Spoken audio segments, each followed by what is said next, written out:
Forja Córdoba. Ok, desde la Comisión de Mujeres y Diversidad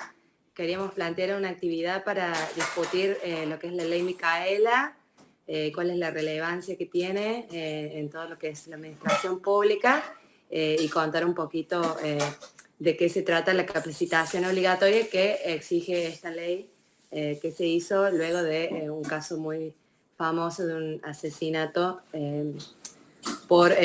una persona que había estado presa, que tenía ya historial de violencia y violación, y sin embargo el juez desentiende las recomendaciones y lo suelta simplemente porque tenía buena conducta y cosas administrativas, y a partir de eso se hace esta ley para que los funcionarios públicos aprendan perspectiva de género para todo lo que tenga que ver con su trabajo en la administración pública. Eso es todo. Bueno, bárbaro. ¿Hay fecha? ¿Cuándo tendrías preparado la comisión para así le dedicamos?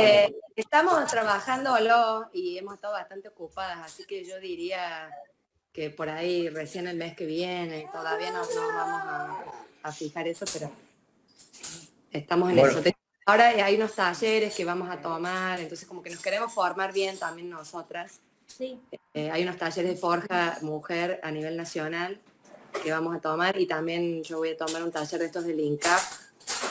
el instituto este nuevo de formación política, sí. Y lo vamos a armar bien. Bueno, el tema es que queda abierto la fecha que ustedes consideren, ese día hacemos eso, y todas las comisiones o lo que quieran ir planteando temas, vamos a ir haciendo huequitos en este trayecto. Hoy vamos a tratar de llegar lo más cerca posible a llegar a formación de partidos políticos modernos. Ya estamos llegando, faltaría Rosas, la década del 50, la reforma del 60 de la Constitución, y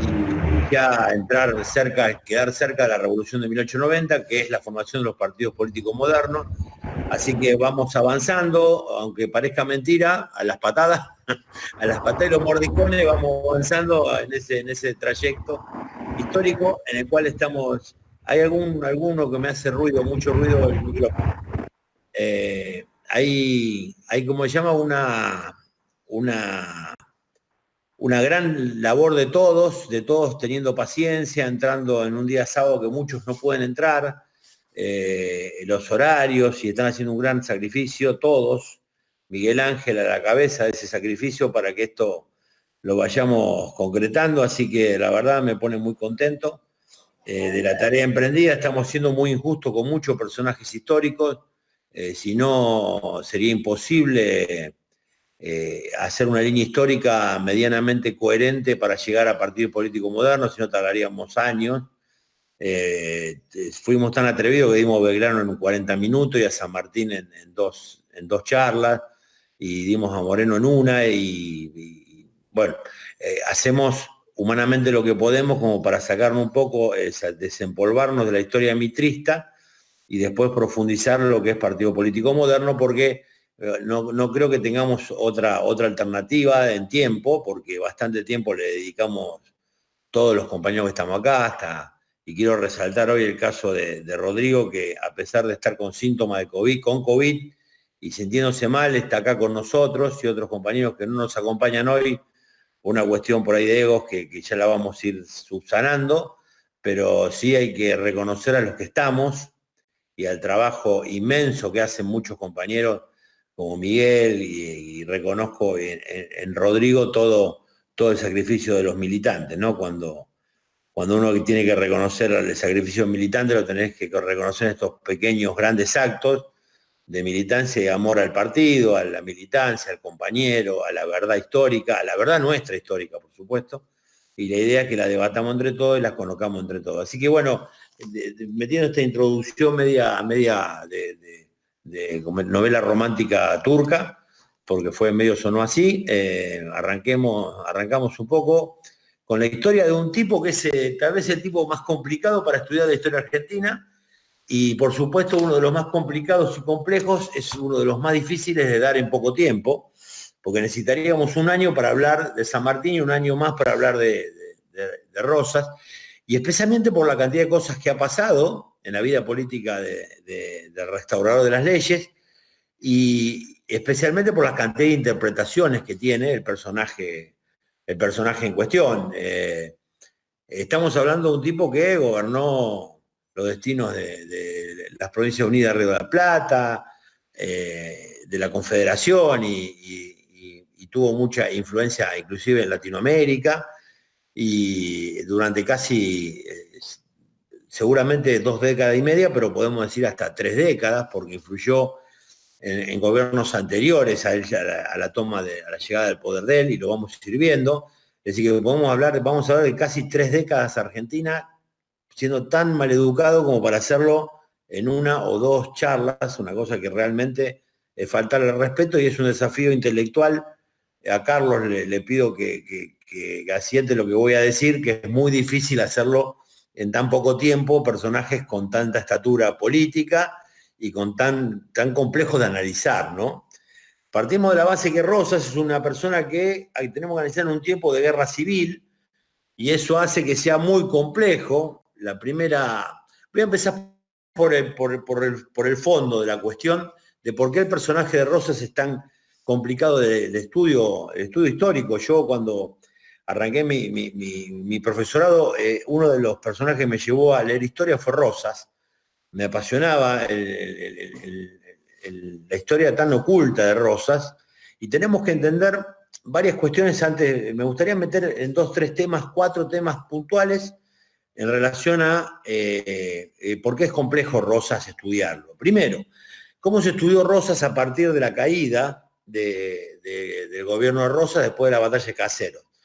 Los que toman el poder y los que escriben la historia son justamente los que lo vencen, y los tipos que eran enemigos de él. Podemos empezar por Mitre, que fue el que nos dibujó la historia argentina, que fue uno de los que estaban del otro lado del campo de batalla, es decir. Y los enemigos de él, tampoco podemos hablar de Sarmiento, de Echeverría, del primer Alberdi, no el segundo Alberdi, porque Alberdi es un personaje tan profundo que él se da cuenta que cometió muchos errores, y en el último tiempo casi le ofrece hacer las memorias a Rosas, porque él está arrepentido de la posición que había tomado. Alberdi es un personaje muy profundo para leerlo, pero vamos a analizarlo en su momento, Alberdi. El tema es que tenemos una primera visión como Rosas, casi como un carnicero que comía carne humana, más o menos, puesto eso en el siglo XIX, así se lo veía. Hay una primera reivindicación histórica que se da a través de un sobrino de él, que es un primer libro que escribe, que es a fines del siglo XIX, que es una primera mirada, un primer acercamiento a la historia de Rosas, no un Rosas sanguinario, sino un Rosas político, ser humano, un Rosas conflictuado por una cantidad de situaciones que dan las guerras civiles, que se generan a través de las guerras civiles. Guerra civil que él no había generado, sino que había heredado, porque vamos a ser sinceros con esto y honestos con la historia, que esto arranca, la Guerra Civil Argentina, arrancó con uno de los fusilamientos más idiotas e inexplicables de la historia argentina, que es el fusilamiento de Dorrego, a manos del general Lavalle, que le decían el general sin cabeza. Ni él lo puede explicar, dice que la historia explique lo que yo hago ahora, a ver si es bueno o malo. Eso es lo que plantea ese personaje nefasto de la historia argentina. Tal es así que después quiere unirse a las tropas francesas para invadir su propio territorio, como general de las tropas invasoras del país. Estamos hablando de personajes que enfrentó Rosas, que son de una catadura moral muy baja y de una estatura política muy alta, porque tuvieron gran injerencia en la historia política argentina,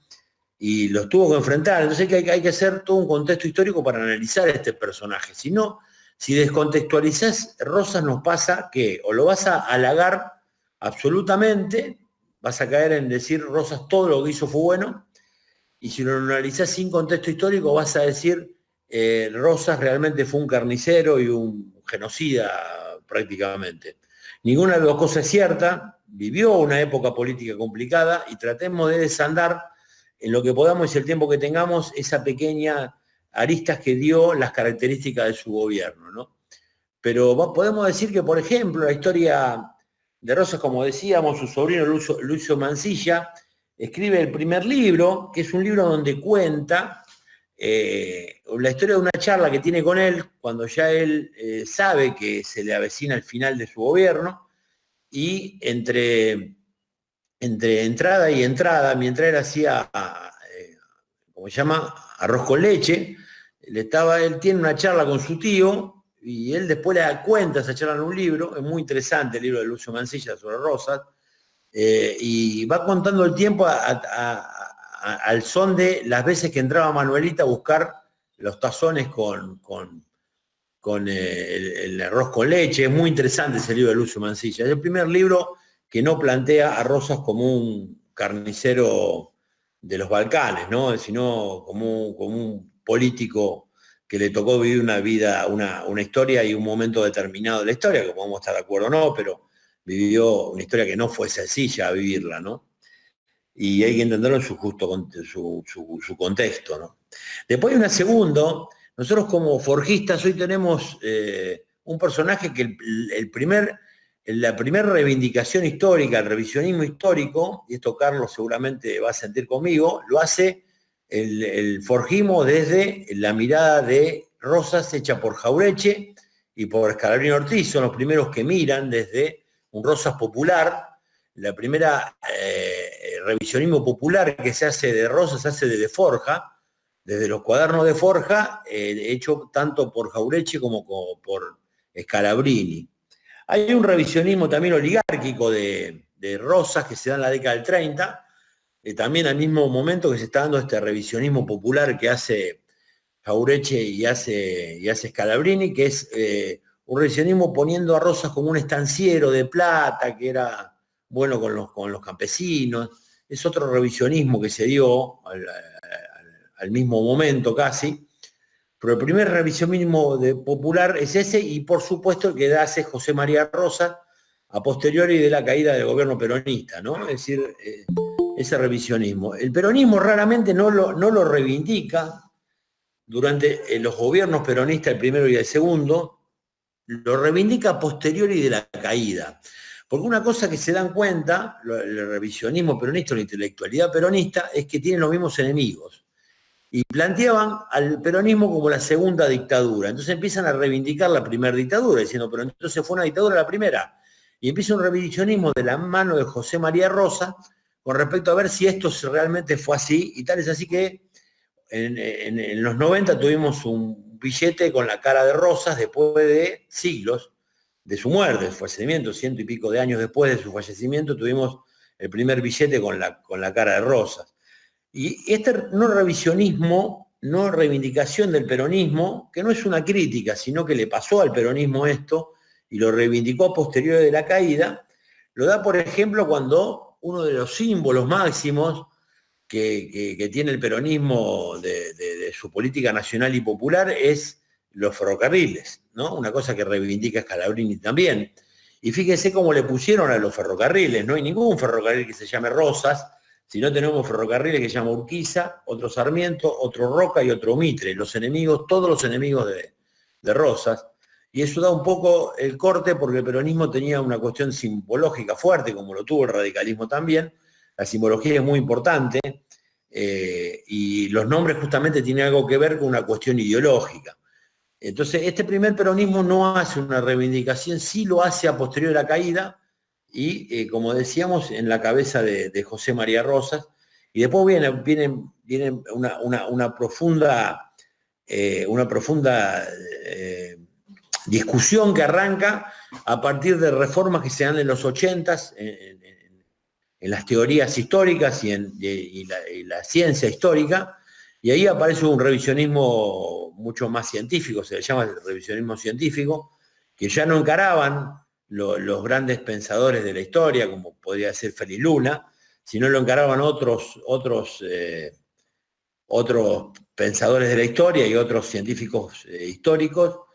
que hacen y reescriben determinadas cuestiones históricas, y tiene mucho más, no solamente el revisionismo desde la ideología, sino el revisionismo desde cientificidad política e histórica, ¿no? Pero esto se da en los últimos años, por eso hoy podemos poner en un billete rosa y no genera tanto lío. Tal es así que nosotros trajimos los restos del restaurador, lo trajimos, si no me equivoco, lo estoy diciendo de memoria, realmente sé para entender que tampoco tuvo mucho tiempo como para preparar tanto, pero fue en 1989, creo que regresan al país los restos del restaurador, es decir, le hicimos poco favor en los primeros años de su muerte y, le digo, fue reivindicado mucho después, ¿no? Bueno, este era un poco para meternos en un primer momento del restaurador que cae en 1852, después de la batalla de Caseros. Es muy interesante ver el componente que se da del otro lado de las filas, en las filas ganadoras de la batalla de Caseros, y como tantos otros, por eso dije que voy a empezar al revés, tantos otros prohombres o próceres, o pongan el nombre que quieran a Rosas, para mí es un prócer argentino, en lo particular digo, es un prócer, muere pobre y en el extranjero, es casi como una secuencia que dimos trágica a los argentinos, porque Alberdi, el segundo Alberdi, no el primero, le pasa lo mismo, porque Alberdi es una persona que uno lo tiene, y los liberales argentinos, los neoconservadores, lo tiene por las bases que escribió Alberdi, y esa frase que un campesino argentino no se va a parecer a un obrero inglés ni en 100 años, y lo tenemos con esas frases antinacionales, que fue el primer Alberdi, y un segundo Alberdi fue el gran criticador de la guerra del Paraguay, y fue el Alberdi que reivindica Rosas y el Alberdi que reivindica todo lo latinoamericano y nacional. Por eso, y todos estos personajes, por estas ideas que toma Alberdi y por estas posiciones políticas que tuvo Rosas y estas guerras civiles, y el Libertador San Martín y Belgrano mueren no en el exilio, pero sí en la pobreza absoluta, y todos mueren en la pobreza absoluta. Tal es así, hay una carta muy interesante que les recomiendo que lean, que le escribe él a su hija en los últimos días de vida, pues muere muy grande Rosa, muere con 84 años, a pocos días de cumplir años, es decir, casi vivió 84 años, porque casi muere a 10 días de 10 o 12 días de su natalicio, fallece. El tema es que la última carta que le escribe, había escrito una carta para los amigos diciendo, las últimas gallinas se han comido, me la estoy tratando de acordar de memoria, ya no están con nosotros porque me las he comido, pero me quedan 3 vacas lecheras y con eso más o menos es con lo que voy a hacer el queso para mandarle y regalarles. Y a los pocos días escribe otra carta a la hija, ya en los últimos días de su vida, porque él se va muy pobre, acá lo único que se lleva son cartas. Rosas cuando se va con cartas únicamente, no se va con fortunas. El mito que Rosas rico es una mentira absoluta. Y le cuenta a su hija en cuánto había vendido en 23 libras esterlinas las últimas 3 vacas que le quedaban, y dice, ya ni las vacas quedan. Era como terminaba, el restaurador de las leyes terminaba en la pobreza absoluta cerca de Southampton. Yo no conozco Inglaterra, dice que es un lugar muy, muy, muy gris, pero bueno, él se acostumbró a vivir ahí y vivió muchos años, 20 y pico de años en Inglaterra. Tal es así que las últimas cartas que uno le escribe, por ejemplo, él habla en esta carta que yo leí hace pocos meses, que le escribe a la hija, habla de fiel creo que es campo, ¿no? En inglés o algo así, o terreno. Yo no entiendo inglés, la verdad no sé inglés, pero ya como que se le había pegado mucho palabras en inglés por el hecho de haber vivido tantos años en Inglaterra, ¿no? Pero muere en la más absoluta pobreza como todos nuestros grandes héroes o padres de la patria, o padres fundadores, o asesinados, o en la pobreza, o en el exilio, o muertos. Así terminaron la gran mayoría, y tenemos los Roca, los Mitre, los Rivadavia. Bueno, Rivadavia también murió en el extranjero, pero no murió pobre. Dice que murió en una situación normal, pero no pobre. Es el único caso. El resto terminaron todos ricos y terratenientes, muchos de ellos, casi todos. Así que tenemos una historia donde tenemos unos de un lado y otros del otro, y vemos que la grieta sigue continuando, y la vamos a ver en toda su magnitud reflejada en una guerra civil que no se concluyó, y al no concluirse la guerra civil tenemos esta grieta que dura hasta nuestro día y va a seguir hasta que no la podamos resolver, ¿no? Ahora tenemos que buscar una solución cultural y política, y no una solución militar ni de guerra civil. Pero empecemos con que nació contando, bueno, empecé al revés, ¿no? Empecé por qué tenemos esta visión del restaurar las leyes. Es muy complicado lo que se dio con respecto, si se era complicado con San Martín, nos querían hacer desaparecer al Libertador, imagínense lo que pasó con Mitre y su enemigo, y Sarmiento y su enemigo acérrimo, Rosas, ¿no? Es decir, una persona que estuvo en el oscurantismo histórico durante siglos, no décadas, siglos, ¿no? Así que bueno, vamos a darnos nosotros una palmadita en la espalda, que los creadores de nuestro partido, tanto Jauretche como Scalabrini, fueron los primeros que hicieron el revisionismo popular de la figura de restaurar las leyes, ¿no? Es interesante leer lo que plantea Scalabrini, especialmente de Rosas. Nace en 1893, en una familia acomodada, una familia que la madre era una persona adinerada, el padre Ortiz de Rosas era una persona que era un militar español, y una persona de alcurnia, eran personas que estaban muy bien vistas en la sociedad porteña. Él nace en Buenos Aires, él es porteño. Podemos poner como primera cosa que llama la atención, no que estudió en colegios conocidos como el San Carlos, porque no lo hizo, sino que a los 13 años él se presenta ante Liniers en la primera invasión inglesa, se presenta a pelear a favor del ejército de Liniers para la recuperación de Buenos Aires, y lo destinan a una batería de cañones, y Liniers destaca de Rosas a los 13 años, fíjese, ¿no? Con 13 años, imagínense un nene de 13 años peleando, la valentía y lo osado que era en cuanto a la pelea, no le tenía miedo a la pelea a esa edad, ¿no? Un tipo muy valiente, una persona muy valiente. Es una persona que se aleja de lo que es la gesta de 1810. Él lo ve a todos, a Belgrano, Moreno, a toda esta gente, incluido San Martín. Él tiene otra relación con el San Martín ya de más grande, pero a esa edad, cuando San Martín llega en el 12, y cuando Belgrano, Moreno, Castelli especialmente, están encarando esto de la gesta de la emancipación, él es una persona extremadamente católica y se aleja de estos jacobinos que no creían en Dios y toda esta cuestión que le cierra más como una cuestión atea y hereje que como una cuestión patriótica. Él no se acerca a la revolución de 1810, no tiene que ver con la gesta emancipadora, no les cae bien ninguno de los padres fundadores, no les cae bien ninguno, pero es una característica que tiene Rosas, porque no nos olvidemos la ruptura que tiene en Moreno especialmente, Moreno en la primera junta de gobierno, con respecto a la ruptura que tiene con la Iglesia Católica, ¿no? Es una cosa que influye mucho en la restauración de las leyes, y él se aleja mucho de lo que es la gesta patriótica. Pasan los años, él empieza a administrar la hacienda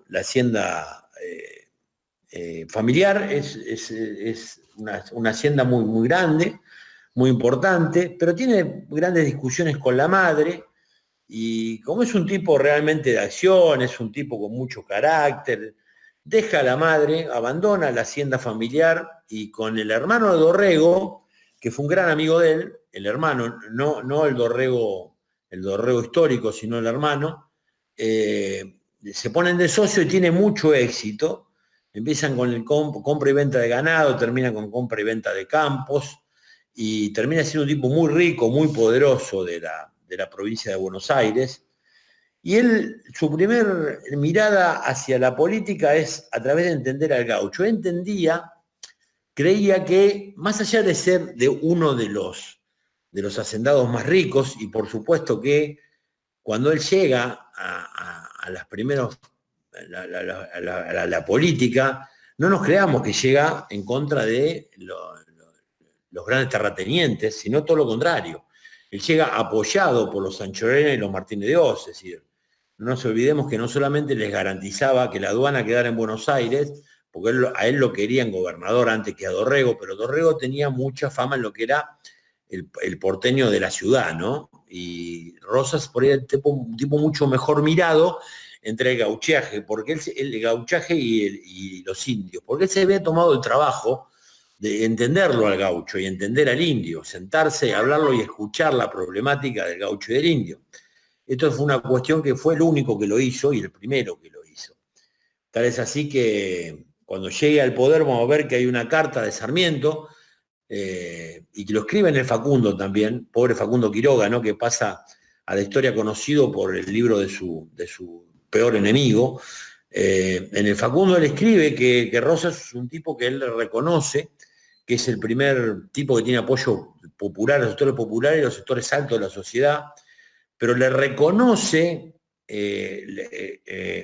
apoyo que tienen las clases populares no como un mérito, sino como un demérito. No nos olvidemos que Sarmiento planteaba que la gente se equivocaba y por eso no debía votar. Entonces decía, fíjense lo que han votado Rosas, fíjense lo más que votan. Esto es lo que quería decir Sarmiento. No era una cuestión de halago, sino era un elogio, sino era lo contrario. Era apoyar la idea que el pueblo no debía votar y que había que tener un voto calificado y que votaran únicamente los que ilustrados. Por otro lado, bueno, vamos a entrar en la etapa de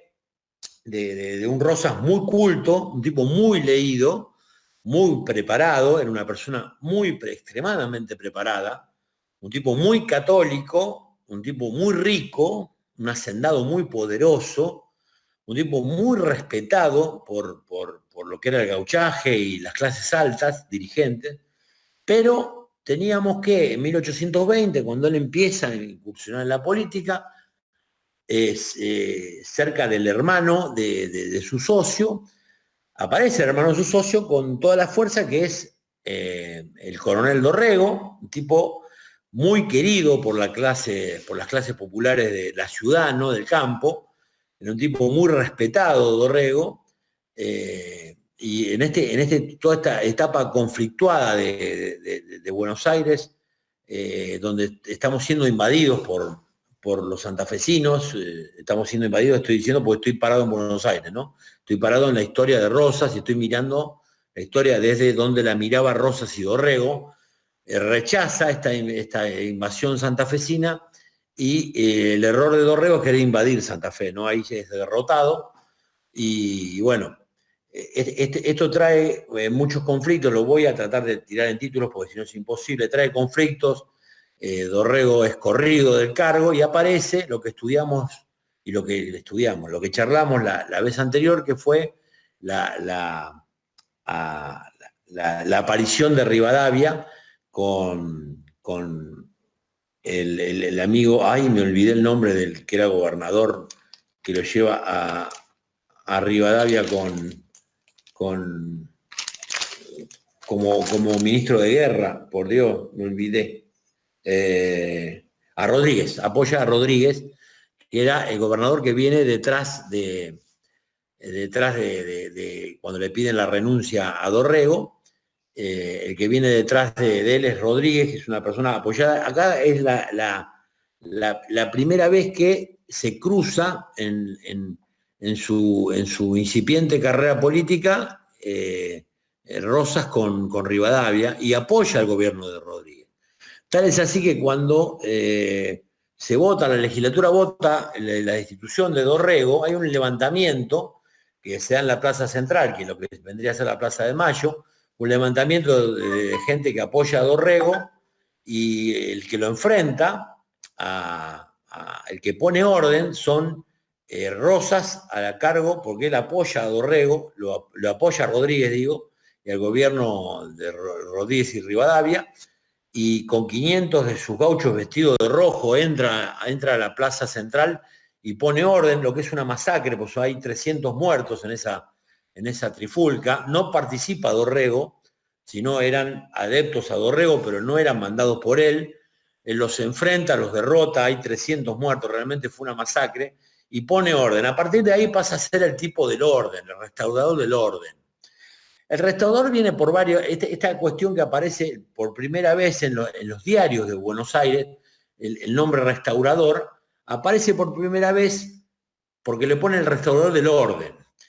Hay varias acepciones de por qué Rosas tiene el nombre restaurador. El restaurador de la ley es una época complicada porque es una época en la cual estamos en guerra civil y era el único considerado con la fuerza suficiente. Después de Dorrego, después de la muerte de Dorrego, es considerado el único que puede poner orden. Al único que los gauchos del interior respetaban, el único que la indiada respetaba, era el único que podía correr la frontera pacíficamente, era una persona realmente apasionada. Y otros porque planteaban que estaba restaurando las leyes de la Inquisición. Esta cuestión, qué sé yo, que le ponen, que cuentan la historia de Camila, que es seguramente algo que han visto en la película, que realmente es incomprobable que haya fusilado a Camila, se cree que no la fusiló a Camila, sino que fusila al cura, y que Camila termina sus días en Brasil con su hijo, pero ponen esto, he hecho muy hincapié, que si era capaz de fusilar a una embarazada, era capaz de comerse la carne de un chico. Esta es como lo ponían en el primer momento la historia, y esto queda como una novela, y se hace una novela histórica para menospreciar o poner en un plano de asesino sin ningún pudor a Rosas, ¿no? Entonces, bueno, tenemos este momento que es, él apoya al gobierno de Dorrego, apoya a Rivadavia, que era ministro de guerra, él pone orden en la plaza porteña, y bueno, lo que hace es pactar con Lavalle, que bueno, él quedaba como gobernador de Buenos Aires. Lavalle había hecho un gobierno desastroso porque fueron meses de Lavalle. Él viene detrás, estamos saltando años para no hacerlo tan largo, porque si no vamos a estar muchas horas y realmente no creo que lleguemos a la mitad siquiera. Él, después de la caída de la presidencia de Rivadavia, asume Lavalle. Lavalle realmente hace un desastre porque hace una matanza de 4.000 porteños, gente de zonas aledañas. Es realmente una masacre la que hace, no solamente en Buenos Aires, sino en todo el país, para imponerse él como presidente y como persona del poder único, era unitario, y el pacto que se genera es: retírese, busquemos otro gobernador, tratemos de buscar alguna cuestión. En esa época, lo que era las Provincias Unidas de La Plata prácticamente están desaparecidas como comunidad, porque cada provincia reasume el mando de su tierra. Entonces, en realidad era una confederación, es decir, que cada uno se mandaba, pero ¿cuál era la más fuerte? Era, por supuesto, Buenos Aires, porque tenía, aparte de tener mayor territorio, tenía el puerto. Entonces, era una cuestión que hacía que cada uno tuviera autodeterminación,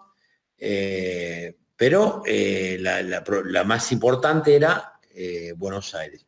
Con el apoyo que tenía Rosas del gauchaje y de los indios,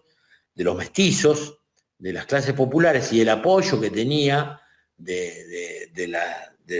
los grandes señores Martínez de Oz y todos los que escuchamos a través de la historia argentina, los grandes terratenientes, lo proponen con el grado de brigadier y que se haga cargo de la provincia de Buenos Aires. Es lo que plantea y siempre planteó a través de su historia política y todo el tiempo que fue gobernador. Planteaba que él necesitaba que lo invistan con todo el poder público. Es decir, él necesitaba tener el poder legislativo, ejecutivo y judicial bajo su mando, porque si no era imposible en una época tan complicada, era imposible gobernar ese desorden, porque era una cuestión que él siempre miraba y le era importante el orden para él, ¿no? no nos olvidemos que esta cuestión de asumir todo el poder público no fue lo que lo enfrentó con algunos que fueron aliados, pero con reticencias de restaurador, como por ejemplo algunos gauchos del interior, como por ejemplo el Facundo, porque lo que no les daba era justamente la Constitución, lo que ellos querían para unir el país era la Constitución. Rosas le planteaba que más allá que estaba de acuerdo, cosa que dudo, me parece que Rosas no estaba de acuerdo con la Constitución, porque si la Constitución se votaba iba a perder, Buenos Aires iba a perder la aduana y era una cosa que no querían perder, iba a perder la suma del poder público, y lo que le exigían los caudillos del interior, especialmente Facundo, cosa que hizo una relación muy tensa entre ellos, no fue mala, pero sí fue tensa, el tema de decir, dame la Constitución, quiero la Constitución y quiero la unidad a través de una Constitución constituyente, y a lo que Rosa decía que no era el momento, porque era un momento de desorden. En la primera gobernación, yo les planteo, si quieren, llegar hasta esta primera gobernación, del 35 para adelante viene la parte más interesante de Rosas y por ahí la más complicada de entender. Estoy saltando momentos de la década del 20 porque ya lo hemos visto con Rivadavia y lo hemos visto con San Martín, por eso estoy salteando algunos momentos, pero él asume en el 29, después de ver lo que genera este desorden público. Creen que es el único capaz para hacerlo, le dan los poderes que él pide, todos los años renunciaba para que le reivindiquen el puesto y lo reivindiquen con los poderes totales, lo hacía todo el tiempo, era una cuestión. De hecho tiene una gran gobernación, la primera es muy buena. Era una persona que no creía, por ejemplo, en el proteccionismo que había planteado tanto San Martín para la industria vitivinícola cuando fue gobernador de Cuyo, como lo planteó Moreno o Belgrano, que planteaban el proteccionismo de la cosa nacional.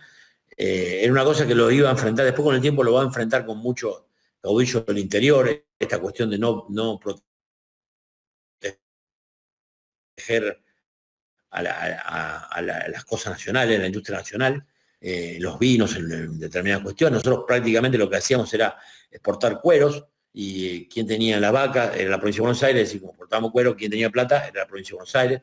Por eso se le reprochó durante mucho tiempo esta cosa de no proteccionismo, que va a hacer que a lo último se le levante la provincia de Corrientes. Y bueno, después aparece la generación del 37, eso lo vamos a ver, creo que lo tenemos que dejar para un segundo momento, si no va a ser muy confuso esto, porque es muy difícil. Estoy haciendo un gran esfuerzo para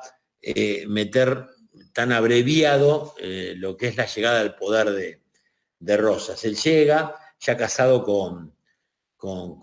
Ascurra, que va a tener gran preponderancia política, la esposa de Rosas va a tener gran preponderancia política, fue la creadora de lo que después se llamó la Mazorca, que era la policía política. Tenemos que entender que estábamos en una época donde se crea esta policía política cuando aparecen federales oponiéndose a Rosas, esto ya terminada su primera gobernación, y él haciendo la campaña al desierto, que no fue la misma campaña de Roca, sino fue a negociar con el indígena. Pero estando en esta primera gobernación, que va del 29 al 32,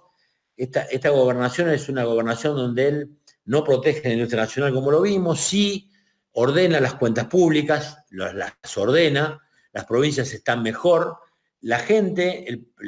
vamos a ponerle a palabra de Sarmiento el populacho, la gente, las clases populares, el gaucho de a pie, está mejor porque se vota una ley de precios máximos, los terratenientes están contentos porque están exportando más que nunca. Él tiene una gran relación con Inglaterra, él siempre tuvo gran relación con Inglaterra, excepto se rompió cuando los ingleses y franceses nos bloquean el puerto y se genera la batalla obligada, ¿no? Que tal vez es el momento cúlmine del restaurador, pero en esta primera foto de Rosas, es una persona que quiero ponerla como que apoyó a Dorrego hasta ahí, tenía sus diferencias con Dorrego, Tiene el apoyo de Gauchos del Interior porque él es un federal, pero no es... El federal de Buenos Aires, podemos decir que no es lo mismo que el federal del interior, tal es así que hay muchos gauchos del interior que siendo federales se oponen a Rosas por esta cuestión que plantea que no le da la Constitución y no protege a las industrias regionales. Eso hace que se enfrente con muchos. Entonces, por ahí ser federal en el interior es ser antirrosista. Una cosa que hay que entenderla, que no hay un solo federalismo en Buenos Aires. Sí hay un solo unitarismo, ¿no? Esta cuestión de despreciar las clases populares, del poder centralizado en Buenos Aires, de esta cuestión que el interior no debe opinar, esta cuestión rivadaviana, Sarmiento, del primer Alberdi, de Echeverría, del asesino de Urquiza. Toda esta cuestión es una cuestión que en el unitarismo se da mucho más como unificado, ¿no? La idea de la derecha argentina a través de la historia como es más unificada que el campo popular, que siempre está como discutiendo determinadas cuestiones que hasta son sanas de discutir, ¿no? Porque yo creo que los gauchos del interior tenían gran razón en que en algunos momentos quedaban casi como antirrosistas siendo federales, planteando cuestiones federales. Esto le pasó y Facundo fue uno de los tipos que más tuvo que, porque era el tipo que más relación tenía con Rosas, se no quería romper el Partido Federal, entonces hacía un gran esfuerzo y le pedía, por favor, que le diera su constitución y uniera al país a través de una constitución federal, y a lo que Rosas le contestaba constantemente que no era el momento, y eso generaba tensiones, pero Facundo no rompió nunca, pero sí podía pasar que, siendo federal en el interior, podía ser antirrosista, por supuesto ibas a ser antiunitario, ¿no? Pero ibas a ser antirrosista. Ya en el 32, la amenaza unitaria, porque ya la liga que había armado Córdoba en contra del federalismo había sido derrotada, hace que ya no fuera necesario darle estas atribuciones extraordinarias al restaurador. No se la dan en el 32 y el ofendido renuncia, es decir, que lleva su gobernación del 29 al 32, hace una gran gobernación con estas cosas la cual diciendo que no respetó la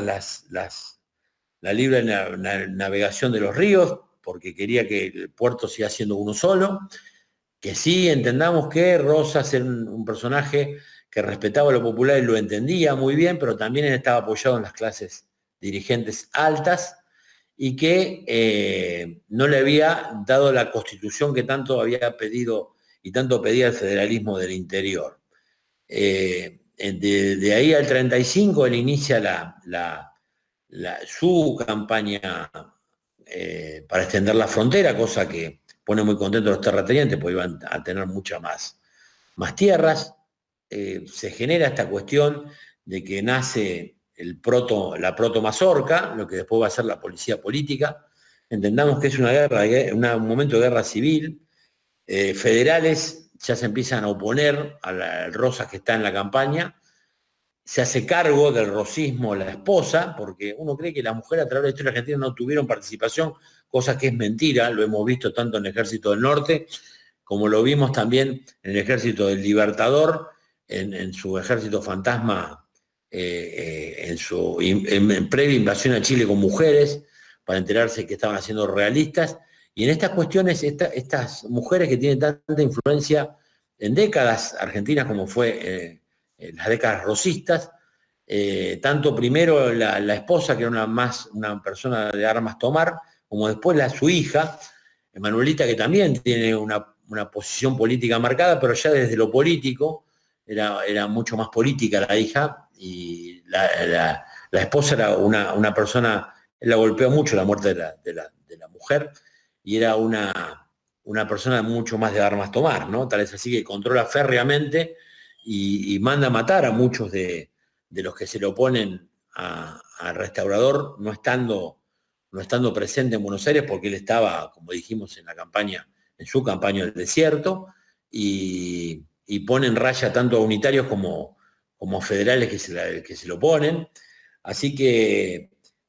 vamos a retomar, terminamos acá, en esta primera mirada de Rosas, al primer Rosas, al primer gobernador, que no genera tanto encono, este primer gobernador, en el unitarismo, en el odio que genera después en los que iban a ser la generación del 37, ¿no? Los Echeverría, los Sarmiento. Echeverría tiene un libro para leer que se llama El Matadero, terrible libro, terrible crítica al rosismo, pero sí nos muestra cómo era el Buenos Aires de ese momento. Es muy interesante leerlo, aunque a veces da asco desde lo político, pero es muy interesante la parte histórica que plantea Echeverría en su libro El Matadero. Y tenemos el Facundo, que es una crítica de Sarmiento, pero el cual le reconoce, insisto, que si quieren leer y si quieren la charla próxima lo ponemos, una parte del libro de Facundo donde él le reconoce que es la primera vez que se elige un gobernante a través del voto popular y que todas las clases, y él plantea las clases dirigentes, las clases acomodadas, los abogados letrados, los gauchos, la persona de a pie vendría a ser, no me acuerdo exactamente la palabra que utiliza para las clases populares, los que podían votar, por supuesto no eran todos, los criollos más pobres. Él le reconoce que Rosas tiene el voto de todos y que no hay trampa en esa votación, sino que realmente fue votado por todos. Insisto, leyendo al Facundo y leyendo a Sarmiento a posteriori entendemos que esto no es un mérito para él, sino es un demérito para él. Él esto lo hace cuando él escribe Civilización y Barbarie, hace nota de esto mismo, con las mismas palabras, diciendo, fíjense cómo votaban estos que no hay que dejarlos votar, a estos bárbaros, la Argentina bárbara, ¿no? ¿Cómo votan? No hay que dejarlos votar porque votaron a Rosas. Esto plantea. Es decir, lo pone como un absoluto demérito, lo que parece un mérito, porque vamos a leerla, no la tengo porque no tuve tiempo realmente para leerla, la textual, pero sí la voy a tener para la próxima charla. Cómo lo pone Sarmiento, cómo lo pone Echeverría en El Matadero, y el primer Alberdi, ¿no? Lo que sí le reconoce a Alberdi, y ya está entrando en un cambio Alberdi, es la férrea defensa de la soberanía nacional. Eso sí se lo reconoce a Alberdi, inclusive el creyendo en el primer Rosas, con la generación del 37, él termina enfrentado con Rosas y viviendo en Chile exiliado. De Rosas él termina reconociéndole muchas virtudes a Rosas, y la virtud que le reconoce en el momento, por eso no fue a posteriori, no fue el último Alberdi, sino fue el Alberdi casi al unísono de las bases, reconociéndolo lo que estaba haciendo, enfrentando a dos mayores potencias del mundo, como eran Francia e Inglaterra, y que lo que estaba haciendo en pos de la soberanía nacional, ¿no? El Alberdi que reivindica al paraguayo y denosta a Mitre por su guerra contra el Paraguay, y se enfrenta a toda la clase dirigente argentina y lo lleva a terminar muriendo también en el exilio, y ahí es donde se hace poder, se exilia también en Inglaterra, y ahí conoce a Rosas, y raramente este último Alberdi es el que reivindica al restaurador y le pide escribir sus memorias, como habíamos dicho al principio. Es un personaje tan profundo, es un personaje tan complicado de estudiar, y expliqué los motivos por qué fue complicado de estudiar al principio, para entender un poco esta cuestión. Salté momentos de la década del 20, porque lo habíamos visto con otros personajes, pero este primer foto del restaurador la llevamos hasta el 32, que es su primera gobernación, después viene el 35 en adelante. Es una gobernación que lo pone como un tipo de orden, como un tipo que sabía lo que estaba haciendo, como un tipo poderoso, como un tipo que era de temer, y como un tipo que empieza a levantar enconos en unitarios y en algunos federales, que después son la generación del 37, a los cuales él va a sacar cagando, y van a tener que exiliarse todos, ¿no? Tanto desde Echeverría hasta Alberdi, pasando por Sarmiento, y que se va a enfrentar a toda la merza de la derecha del siglo XIX, como son los Mitre y los Lavalle y los traidores como Urquiza, ¿no?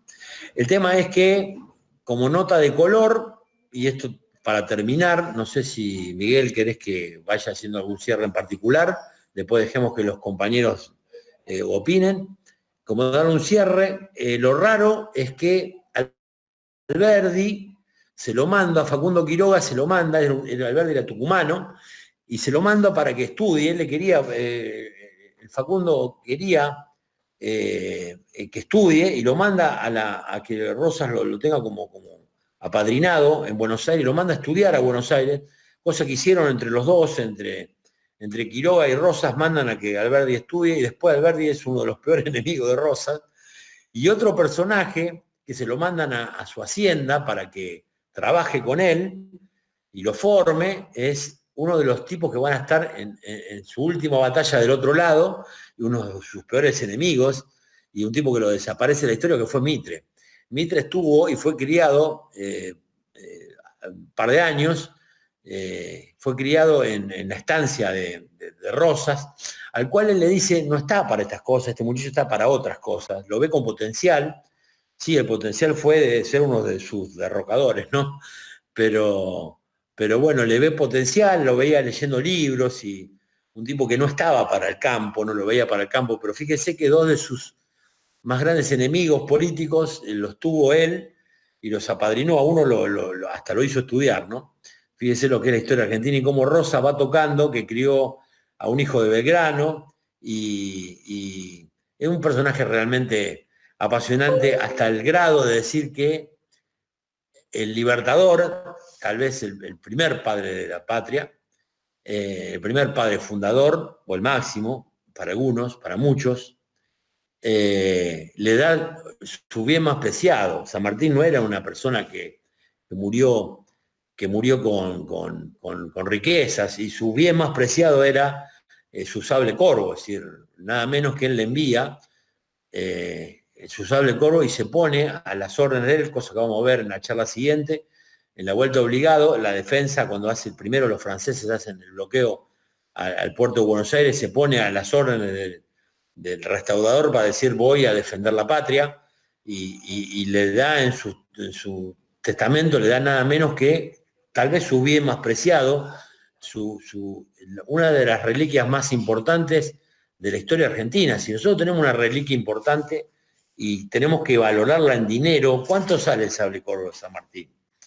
Si tenemos como país ponerle un valor a eso, es decir,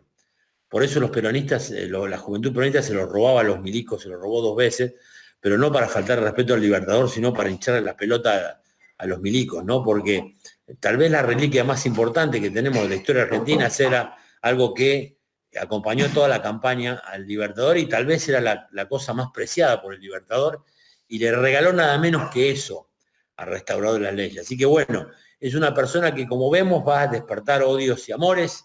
en las mismas magnitudes. La parte más complicada para entender, porque aparecen también ya en su magnitud extrema la guerra civil y los intentos de invasión de parte de Francia, y después de Francia e Inglaterra,